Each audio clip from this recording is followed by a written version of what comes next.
Hello, my name's Nathan Loynes and I'd like to introduce you to this module, The Politics of Change.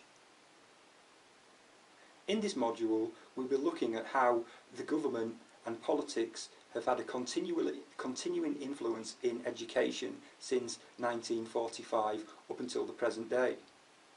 However, clearly education just didn't begin in 1945, but ideas and principles have been put in place over a much longer period of time, perhaps stemming way back till the 1870s. However, we won't dwell much on this pre-Second World War period, but we'll just have a brief overview in order to give us some context. The course shares many similarities with the other module that you'll be studying, the historical development of education, although in that module the subject area is much wider and covers a longer period of time.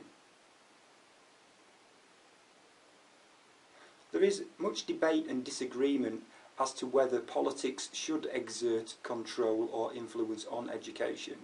And some of you may be related to teachers who have made remarks similar to, "I wish the government would stop interfering and let us get on with teaching children." However, nevertheless, government and politicians continue to exert influence onto the field of education. There are many paradoxes or contradictions between what politicians say they are doing and actually the impact of the policy and legislation that they pass. And that makes the study of the influence of politics on education quite interesting, because on the one hand a politician is claiming one thing, but the influence is quite different. This is often seen with quite stark or critical effect in the mass media.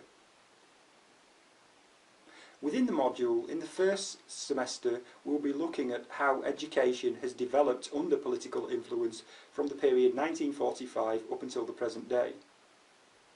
In the second semester, we'll be looking at how the media and politics and education interact. How are politicians, when they're talking about education, represented in the media? Does the media have leanings towards certain political parties? Does the media influence your view? After all, when you think about politics, you might be thinking of dreary middle-aged men arguing about an inconsequential issue on late-night television which you really have no interest in. That is a media influence. Ultimately, the aim of the module is that you develop a more critical viewpoint of things that you read in the media and the claims made by politicians. And in doing so, you'll come to a better understanding of where your own political sympathies lie. What do we mean by political? Well, any act that a human being undertakes in a society involving other people is political. You influence or exert power on others, and other people influence or exert power on you.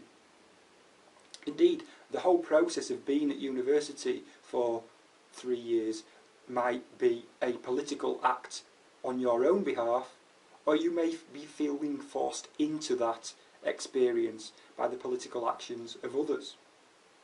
Maybe something to think about.